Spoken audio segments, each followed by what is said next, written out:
All right, welcome everyone. I'm Rachel Dooley. I'm the Deputy Director of Communications at the Middle East Institute. Thanks for joining us today for our on-the-record briefing on Israel's military operations in southern Gaza amid a worsening humanitarian crisis and increasing military and civilian casualties.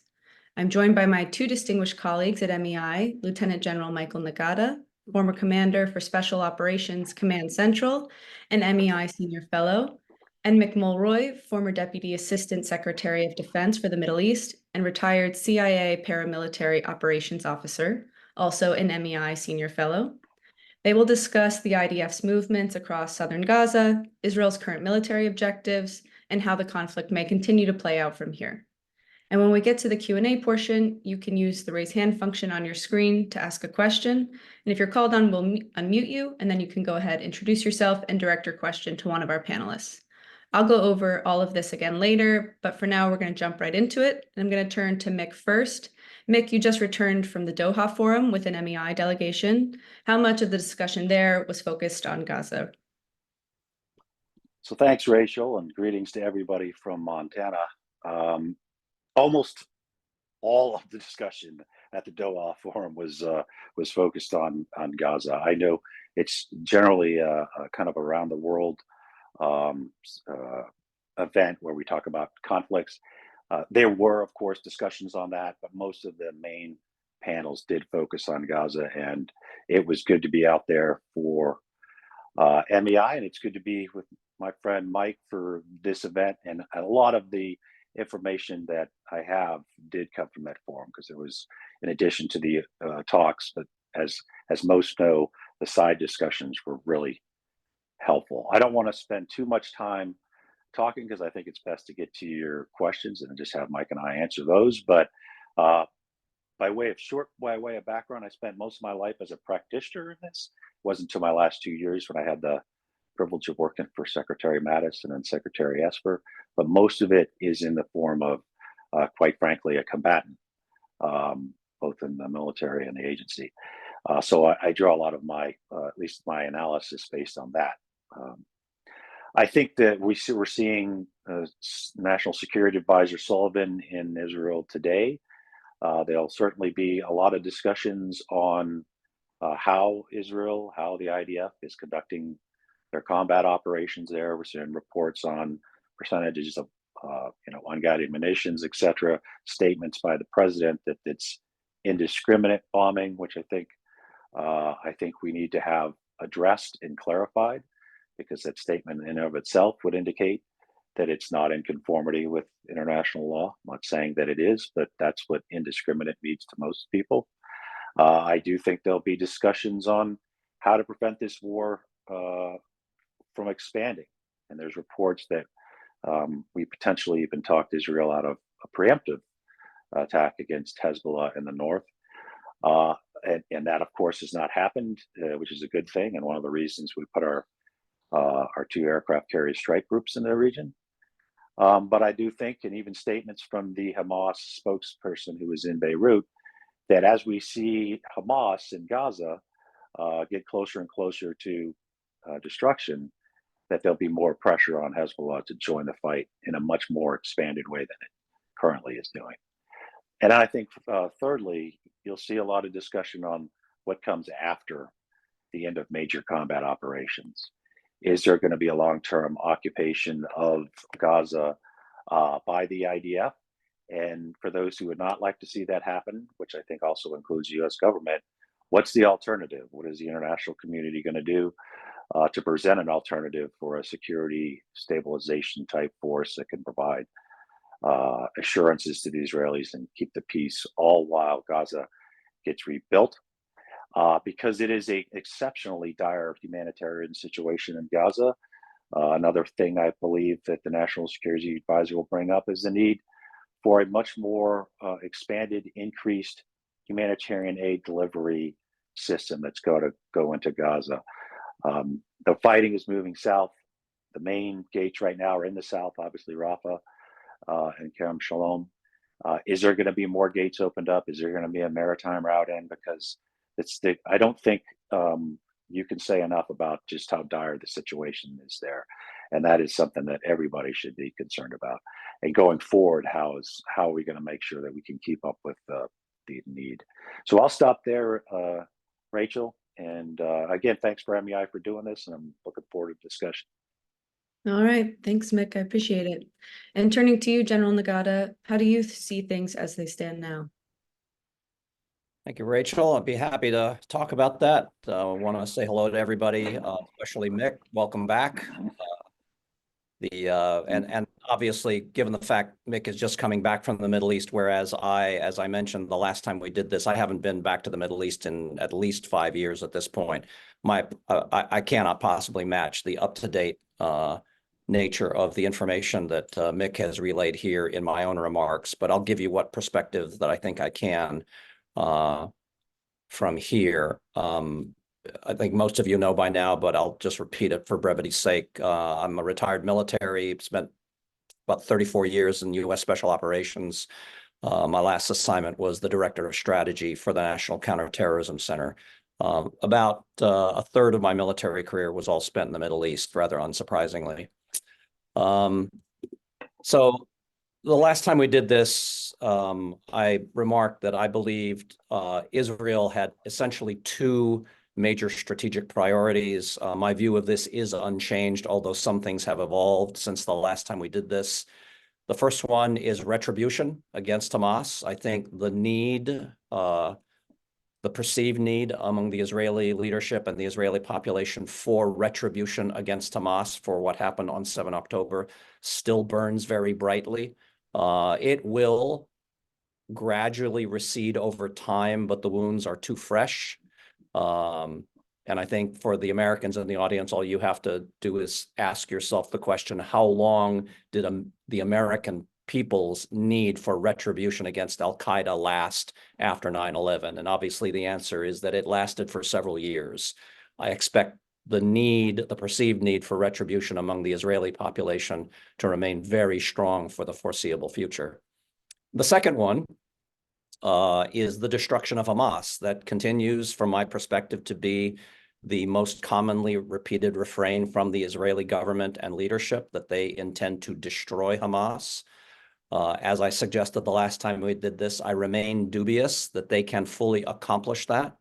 But they are certainly inflicting grievous harm on that organization ever since 7 October. And I believe they will continue to do so for some time to come, despite the enormous and growing amount of international criticism the Israeli government is receiving. I don't see how, at least in the near term, the Israeli government can walk back from this stated goal of destroying Hamas, whether or not it is achievable. As I think I suggested the last time we did this, because I believe Hamas, like most terrorist organizations, operates more like a network than it does in the way a more traditional military organization would operate. That network characteristic tends to be far more resilient, flexible, and survivable than classic military organizational styles tend to allow. So while they are certainly being harmed very substantially, and they have taken enormous casualties, and I think that casualty rate will continue, they're large enough, but most importantly, they're networked enough, and they're receiving enough external support that they will live to fight another day, although their size, their shape, and their future trajectory will take time to understand.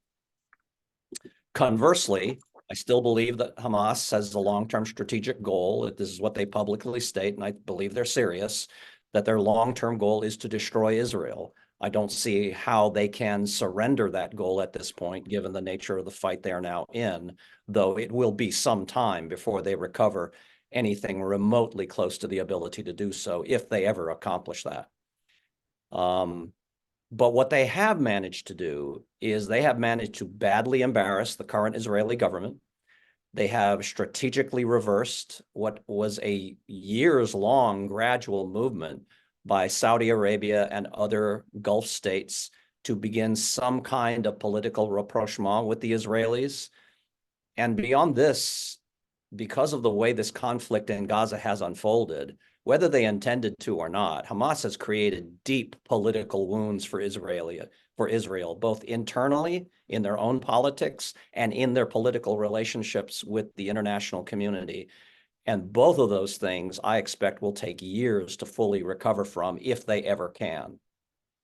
Finally, whether they intended to or not, I suspect they probably did, but whether they did it intentionally or not, this fight and what Hamas has accomplished is they have breathed new life into the Palestinian cause writ large, regardless of whether or not most Palestinians actually ascribe to what Hamas preaches. Meanwhile, U.S. and Western efforts to strongly support Israel have, to some degree, prevented an expansion of the conflict in terms of that there's no large-scale second front that has emerged directly against Israel from probably primarily Hezbollah and other Iranian-type actors in the region. But what they have done is they have created an expansion of the conflict as it relates to the United States and several other nations in the region and several European countries.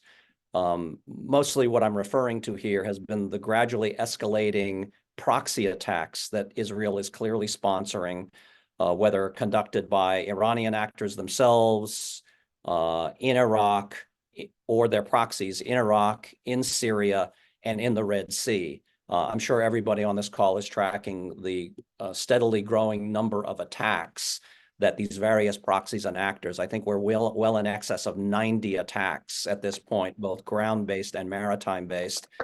So I'll end by saying this. It's probably a controversial statement, but I do believe this is true. There is something close to an undeclared war between Iran and the United States when it comes to the attacks and the reprisals that are going on outside of Israel. Whether or not that was anyone's intent, there is now a quiet armed conflict ongoing between these Iranian proxies and the United States and some of its allies. And this is a dangerous development. I don't think there's any way of predicting where this is going to go at this point, but it is significantly complicating the ability of countries like the United States and other elements of the alliance with Israel from supporting Israel, because these other attacks are a significant distraction. With that, I'll stop and stand by for questions. Thanks, General Nagata. As you said, we'll welcome questions from our participants at this point. You can go ahead and use the raise hand function on your screen. And when I call on you, we'll unmute you. Go ahead and introduce yourself and your organization, then direct your question to one of our panelists. It's also useful if you leave your hand raised throughout the whole period if your question doesn't get answered immediately. I'll start with a question that I have from Jay Solomon from Semaphore, and it really goes into what you were just talking about, General Nagata, which is this an opportunity for the U.S. and Israel to significantly clip the power of Iran's regional axis? And if it is an opportunity, is there a different way to go about it than they're already doing? Maybe because we've heard from you, General Nagata, first, I'll go to you, Mick. Sure, thanks for that, and a very good question. I think you're seeing a lot of pressure now of the U.S. to respond to these near constant attacks, both the attacks in Syria and Iraq and now in the Red Sea. It's clear that at least in those arenas that the deterrence that we hope to gain is not working. And I think that's, again, one of those self-graded homework assignments where you get the answer by the reaction of your adversaries, and the adversaries are not deterred. So a few of those things, and I was saying to you guys before we started, I had a boxing coach that used to say, if you're not punching and you're not throwing counter punches, then you're not a boxer, you're a punching bag, right? So we need to not be a punching bag. And I know that, and I don't say that lightly. I mean, we need to start putting people on notice by action that this action is not going to be acceptable. We are right now been successful in deflecting the cruise missile attacks and drone strike attacks against our naval assets. But if any of those gets through, it's going to be a whole entirely different question. And I think people will be asking why we did not do more to mitigate the threat. So what I'd advocate for is, if this happens, then it's unfortunate because we don't want the war to expand, but it's an opportunity. We need to not only respond to where those weapons came from, so the point of origin, but I'm certain that the U.S. intelligence community has been keeping track of where they think a lot of these systems are stored, for example, in Yemen. And I think that needs to be mitigated as a fully legitimate self-defensive action of the United States to mitigate where we think, and of course they all come from Iran, but the storage facility that they use before they launch them at us in Yemen. And then also to any of the advisors that Iran might have that's there, to the extent, I don't know the intel, I'm out of government now, but that should be an opportunity because it is a component. You have a proxy group that's willing to launch it. You have weapon systems that come from Iran, and potentially you have advisors that come from Iran. And I think if this keeps happening, that should be a legitimate response of the United States. And I would imagine CENTCOM is way ahead of me on this and probably advocating, I don't know, but advocating for something like that, and certainly prepared to do it should the president give the green light. So that would be in that area. The other thing is, it's not just against our assets there, right? It's against commercial shipping. And that's something the whole world should care about, right? This is, if you're familiar with commercial shipping, you realize that, it might be flagged one place, a ship from another place, a captain from another place, a crew from another place, and it's going to even different places. So it is a completely international issue. A lot of the world's energy supply, for example, comes out of this region, and it's really something that most should care about. And I would hope that it's not just the U.S. that's out there defending it, but the international maritime security construct that we set up also is looking at potential for escorting, because it's not just indirect attacks, but it's also shipboard assaults. That we need to do that to protect the industry, or we're going to have an issue because the insurance companies are, quite frankly, not going to insure ships to go through key maritime waterways like the Bab el-Mandeb and the Straits of Hormuz. So that should be an issue much broader than just the U.S. and our partners. In Iraq and Syria, almost nonstop attacks against our places. We have an absolute obligation to the soldiers that are out there deployed on behalf of the United States. We need to give them, again, the ability to respond and mitigate the threat. It can't just be nonstop retaliation or nonstop, blocking of the threat. It needs to be getting ahead of it, trying to disrupt the chain of supply, and then those that are carrying it out.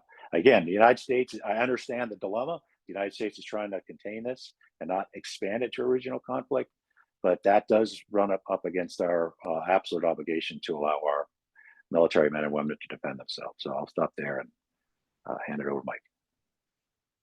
It is a good question. Unfortunately, my own view is that we're now, if this is a question that is being considered by the former colleagues that Mick and I once served with, do we now, is this a moment when we can clip Iran's wings or push them back strategically?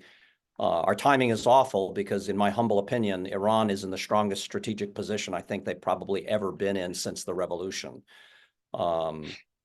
This is not just because of the benefits they're deriving from the current conflict, but over the last decade, they've established their own unbroken land bridge all the way from Iran through Iraq, through Syria to the Mediterranean, which Iran has never had before.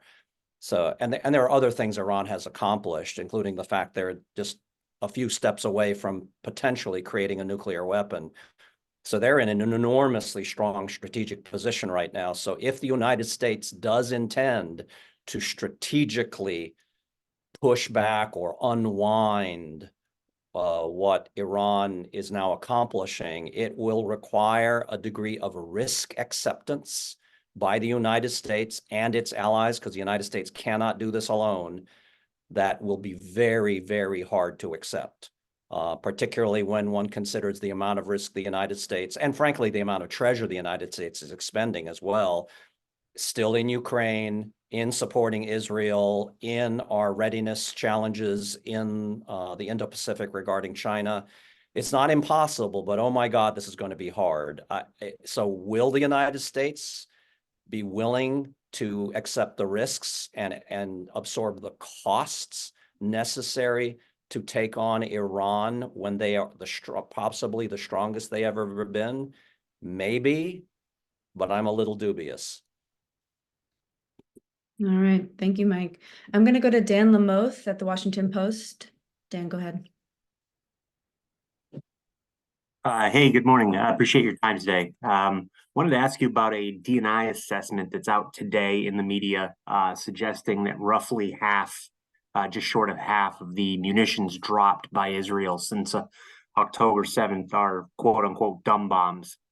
Wondered how you thought strategically that plays in, how that might figure into the discussion we're having now about what's indiscriminate and what's not, and what makes sense going forward in terms of trying to guide or advise the Israelis, and also what American munitions would make sense in terms of assisting.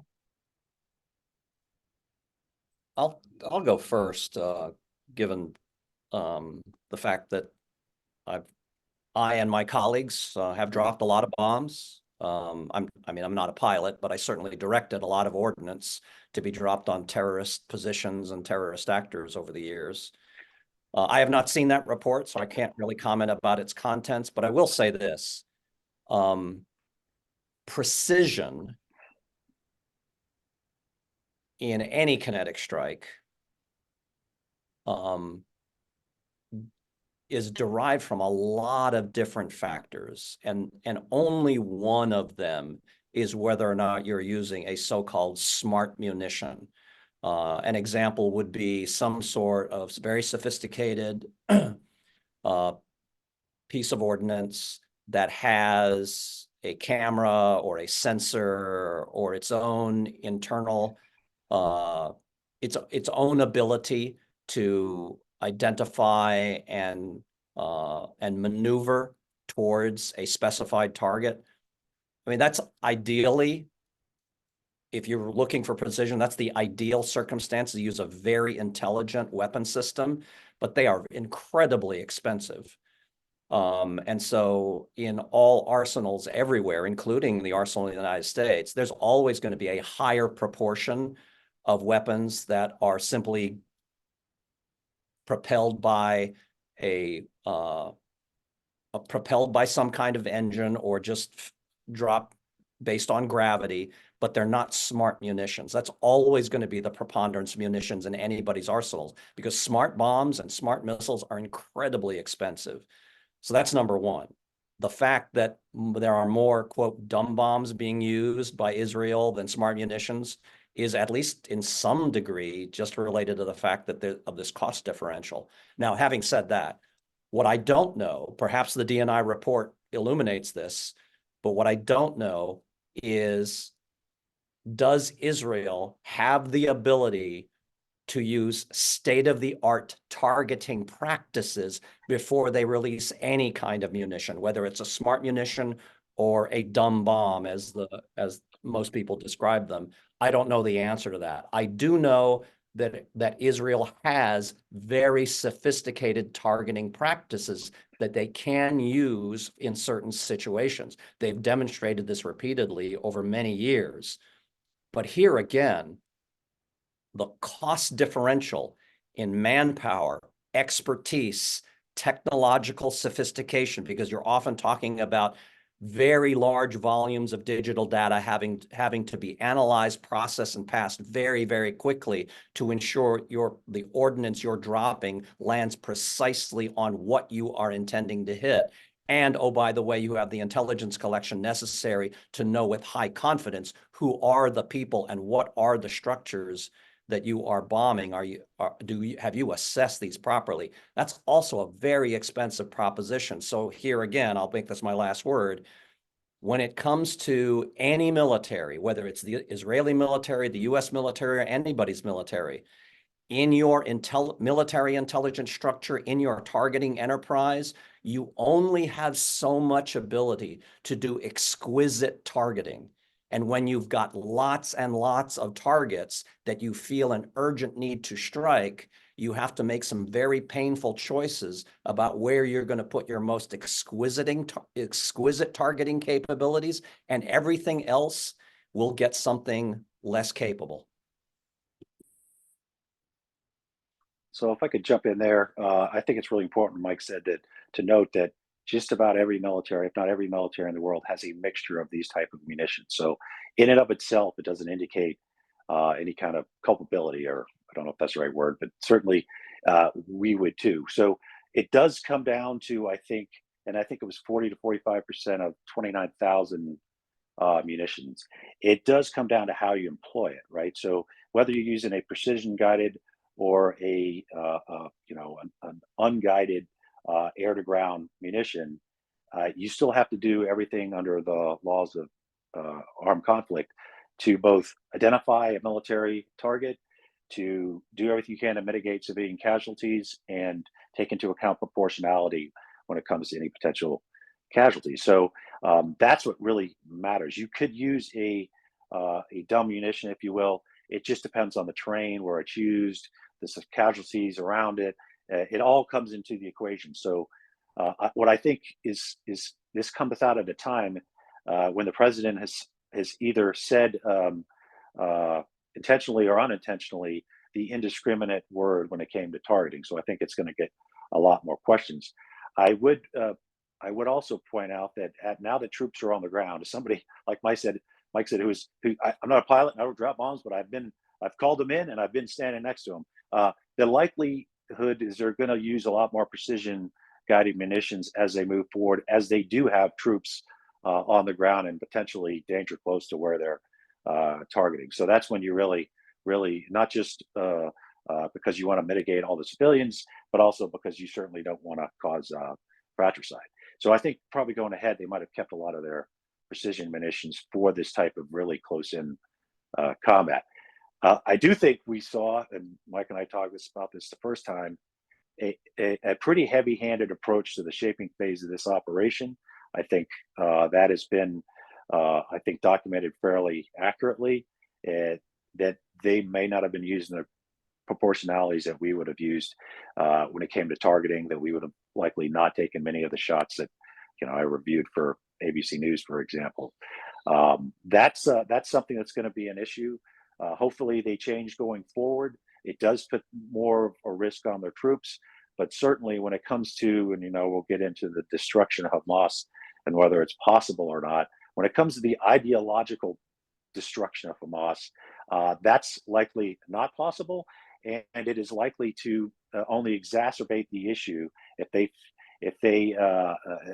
feel like their mother, father, brother, sister, children were killed because of this heavy-handed approach. You're going to create more people who want to join Hamas in the future. It's a little 10-to-1 situation. So I think it's not only the right thing to do under international law, it is in your own interest not to create more of a problem and a threat to your your country. So I think there will be a lot more on that. I do think the president needs to clarify his statement, because again, the indiscriminate word indicates to most people that they're outside of the requirements of engagement in international law of armed conflict. That needs to be addressed. Thank you. Thank you both. Now I'm going to turn to Felicia Schwarz at the Financial Times. Felicia, go ahead. Hi, thanks so much for doing this. I have two, I guess maybe following up a bit on what Mick said, which is just, if it's not entirely possible to militarily defeat Hamas, do you think Israel has a reasonable shot of getting at least a few of these senior leaders in the next few weeks? Or, what might they be able to declare victory with, since it seems like there is mounting pressure from the US and the rest of the world? And then I guess just like a second question is, are there any signs that the Israelis are acting more precisely in the South, or that they are following US advice from where you sit? Did you want me to start, Mike? You want to start? You go ahead. Okay, so when it comes to the second question, Israelis, the way they're fighting now, I do think there's indications to me that they are taking this into account, that they are trying to limit the civilian casualties. I don't know that their tactics have been the best when it comes to this. They tend to keep moving civilians around from place to place. Some would argue that it would be more beneficial if they kept a persistent safe zone, if you will, where humanitarian aid would come in uninterrupted, and that the civilians would have to try to keep track of where they're supposed to go at a time when many of them don't have access to the internet, power, and quite frankly, a lot of places are being told to go. There's no food and water there, so they don't want to go. I think if they did that more consistently, they would at least get people in a certain area, and it might mitigate the chances that they were, collateral, if you will. I think that's something that the United States obviously is tracking very closely. You referenced, we've talked about the DNI report. That indicates to me that the U.S. is really focusing on the way they're carrying out this, and they will be in a good position to discuss their what they're doing right or wrong, at least from our perspective, going forward because of this focus. Now, the first, you could just help me out with the first question, was about the indiscriminate comment, or? Oh, no, the first question was just following up on your point about whether or not Israel can militarily defeat Hamas. Oh, yes. Assuming that they Yeah. can they get somewhere in the next, few weeks or so where they might be able to bring this about to a different phase? Yeah, thanks, Felicia. So I do think when you talk to IDF officers, which I do, they are very more nuanced when it comes to what they think they can and can't do. This they don't use the term destruction of Hamas. They might, their spokesman might, but not the ones when they're talking to people like Mike and I, at least in my experience. They want to mitigate as much as possible with the time they're going to be allowed to do this, with all the political pressure, their capacity to wage war against Israel. So they are going to do everything they can to destroy these tunnels. They consider that a significant military advantage for Hamas, and I think we can get into that. We were already hearing discussions on the flooding of the tunnels, and if there's a question on that, I'll be happy to discuss. They're going to try to destroy all their weapons caches and all their capacities to create, small arms, which they developed and then currently in their tunnels, for sure. And they will go after this. Obviously, Sinwar would be a huge gain for them to get, and I think they want to do that. Of course, that would be almost like their Bin Laden capturing moment or killing moment. And he needs to go, quite frankly, because he has brought this is all ultimately on him, what's happening in Gaza, and he has shown a complete callous disregard for his own civilians by where he has placed his men and where he's placed his military assets. I mean, he got the term butcher of Khan Yunis because of his barbarity toward Palestinians, is my understanding. So that should indicate that. But I think they will, of course, try to get the leadership, and that as they get closer to getting the leadership, that it might actually push them into a negotiation for a truce and hostages, and hopefully that's the case. But I think that's their main effort, is going to be destroy the tunnels, destroy as much as possible the ability to conduct attacks, which is mostly munitions and such. Soldiers, of course, as they get in the way of that, and then the leadership.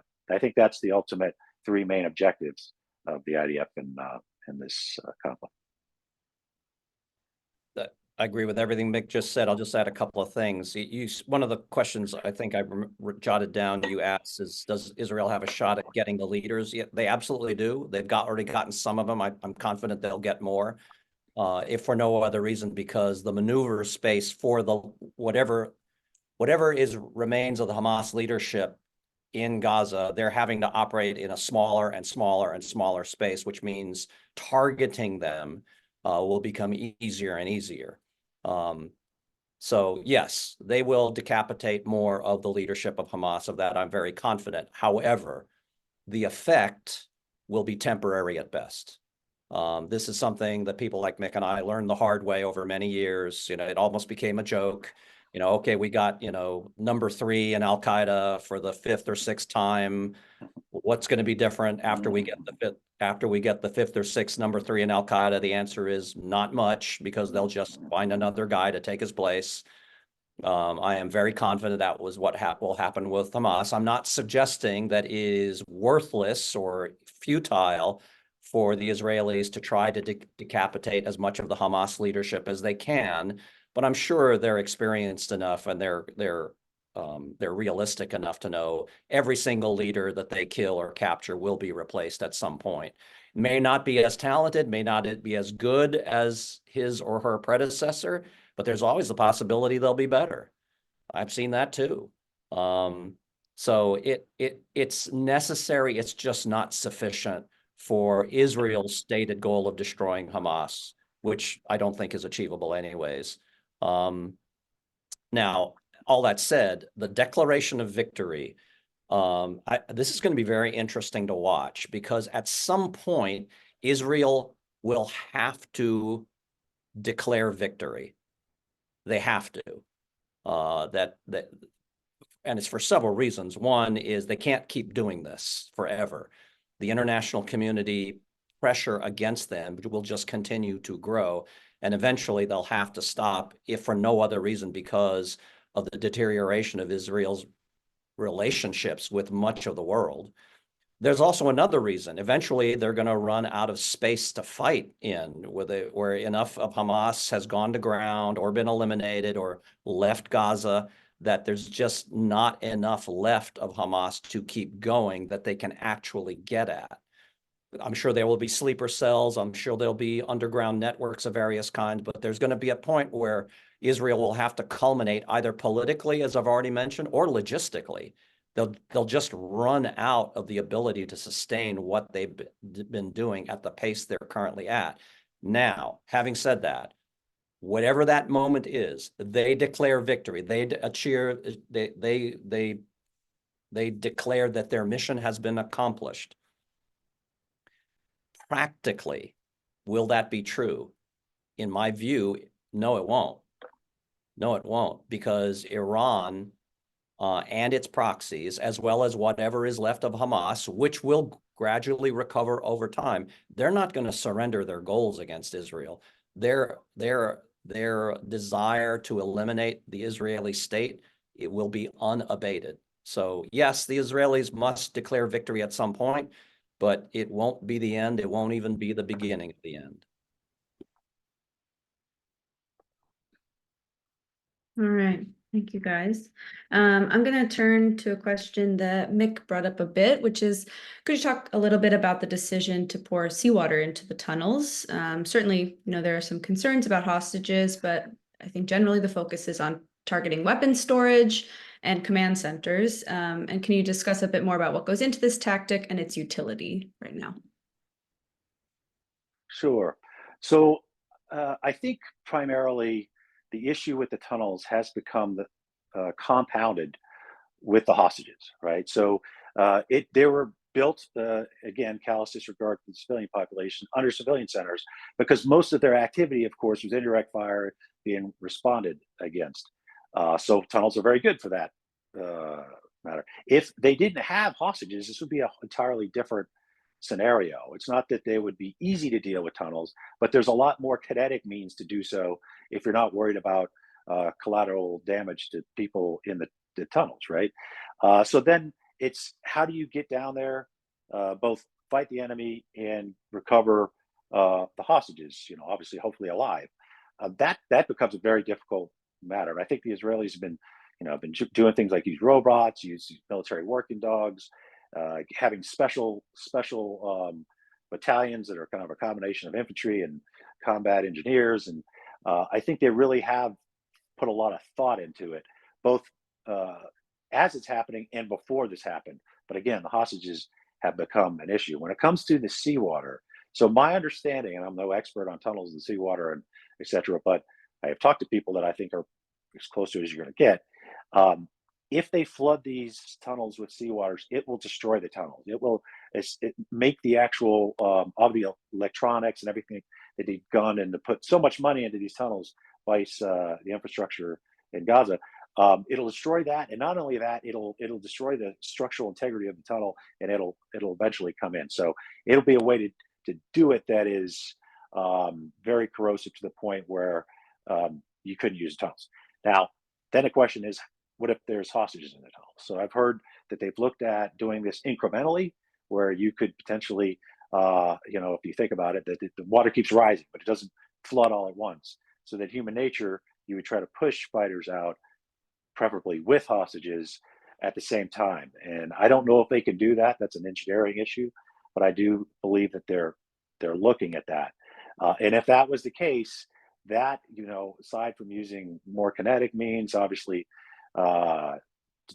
collapsing them or using some kind of gas in there, you can't do if there's hostages in there. So this would be a way. I don't know if it'll work, but I've certainly been told that they're looking at that. The last factor I'd bring up when it comes to the seawater in the tunnels, and I don't know, somebody that's smarter than me on this one, needs to talk about, there's a concern that if you flood all the tunnels with salt water, that you will destroy the groundwater. It'll be contaminated with the salt, and there's already enough issues with food, water, and medicine in Gaza, and this would just compound it. I don't know if that's accurate, so I'm not. It's a factor that I've heard that are being talked about. I do not think that the IDF is going to carry a lot of weight. Of course, the best way to do it would release the hostages, and they wouldn't have to look at doing this. They could do that other ways, but certainly that's going to be a factor going ahead. I do think the Israelis will ultimately destroy every tunnel, every part of tunnel, seal every exit and entrance as they can, because that's one of their main military objectives in this campaign. I'll just add two things. Like Mick, I'm not an expert in tunnels. But number one, I don't think the Israelis had a choice about whether or not to either physically go into or use a tactic like flooding these tunnels. They didn't have an alternative. There's so much of Hamas's capabilities, command and control, and just general activities are dependent on these tunnels. This was an undeniable military objective that they had to take on. Number two, I did a quick search this morning getting ready for this. I think something around 500 Israeli service members have been killed so far in combat in Gaza. If I use my standard military math of doubling or tripling that to calculate how many wounded have happened, we're probably talking well in excess of 1,000 or even several thousand overall casualties that the Israeli military has had to absorb. Whether or not that's accurate, it's probably in that ballpark. And if you're a military commander or a political leader in Israel and you're watching these skyrocketing numbers of your own military casualties, and then the question becomes, are we willing to pay the price, whether it is in terms of international opprobrium or just the long-term consequences of going in these tunnels? My hunch is the calculation that the average Israeli military commander or political leader has to make is, we have to. No matter how ugly this becomes, no matter how awful the results downstream may be, we literally don't have another choice. We have to go into these tunnels. And I'll just end it by saying those numbers really matter. Fortunately, I don't think we ever had a case during our own global war on terror. We had this, but imagine what the American public's reaction would have been in a single month or slightly over a month. Our government was reporting several thousand U.S. casualties in that period of time. What would the American public's reaction be? It would be over the top. All right, thanks both. Another question from me. And so we've talked a lot about the mounting international pressure on Israel for a ceasefire. And so, in your opinion, how far does Israel have to go, or maybe how much longer do they need to fight before we hit that breaking point? And kind of in the same vein, in your experience, when does international political pressure translate into a different military strategy? I'll start, since I mentioned this earlier. I think either geographically they'll culminate because they've come to dominate as much of Gaza as they think they can, or they've gotten to the point that the outside political pressure for a ceasefire or some kind of accommodation being reached, some sort of negotiated settlement, becomes so high that Israel makes the political calculation, okay, now we have to stop. Whether or not we've actually achieved our goals, we can't keep paying this price. I think my impression is that will come sooner rather than later, because they are now working on not the final pieces, but the last large pieces of trying to clear Gaza of Hamas to the degree they're able. And the amount of international criticism of Israeli behavior is mounting so quickly that I don't think it'll happen this week. I don't think it'll happen within the next 30 days, but it wouldn't shock me if 3 months from now we are not seeing some kind of very imperfect ceasefire being declared. Yeah, and so when it comes to the ceasefire, obviously there's a big topic of discussion at the Doha Forum, both because of the veto in the Security Council by the United States, and then the vote, which happened really at the end in the General Assembly. On that, I think the issue for the United States and why we vetoed it was threefold. The first was the resolution, at least in the Security Council, didn't even acknowledge the attacks on October 7th. And that's something I'm seeing in, I think a lot of the delegations out there was just unwillingness to even talk about, much less acknowledge the depravity on that day. And if you're not even willing to acknowledge and condemn that, it's hard to see how you could be a part of a productive way ahead discussion, to be frank, especially when you're talking to Israelis, let alone Americans. So that wasn't there. The other part was it didn't acknowledge Israelis' right to defend itself, like every country has. So that was another issue, and that also was a discussion out there where people distinguishing this idea that if you're an occupier, that you have no right to self-defense from those you occupy. But that was another, and probably most importantly is they haven't destroyed or military significantly depleted Hamas. So if a ceasefire means like an end into the fighting, no country would just stop right at the end. And I think from the Israeli perspective, it was almost like a way to protect Hamas from the ultimate destruction. So, the United States certainly wouldn't stop, and I don't know any country in the world that would take an attack like October 7th, and then halfway through defeating their enemy, they would just say, "Okay, we're going to stop." So that's an issue. I do think there is, to the point of your question, Rachel, there is a lot of, I'm stating the obvious here, a lot of international pressures to do so. So I think the United States is over there talking about weeks when it comes to major combat operations, and then there's be a transition to more like a counterinsurgency, special operation intel led type effort. But I think the IDF is talking months, right? So that there's going to be an issue in that, and it's not all about what is actually happening on the ground. It's also about incredible international pressure, and there's a reason for the international pressure. There's incredible human suffering right now in Gaza that needs to be recognized. There's there's what 1.8 million Palestinians in Gaza. Around 40,000 are in Hamas. So that leaves a lot that are essentially caught in the middle of this. That have 18,000 dead is the number that we report. And I think it's really important that we do everything we can to mitigate that. So there's a lot going on here, but I do think that is going to be a contentious issue going ahead if there's not a understanding on just when major combat operations would end and when we could really move this to another phase of the conflict, which is less kinetic and therefore less casualty producing and problematic when it comes to delivery of aid. Thanks, Mick. Okay, this seems like a good place to wrap up our discussion. So thank you all for joining us for this on the record briefing. And if you have any additional ideas for topics for future briefings or questions, go ahead and send us a note at communications@mei.edu. And if you want to take a look at any of our additional resources on this topic, you can find them on our website at mei.edu.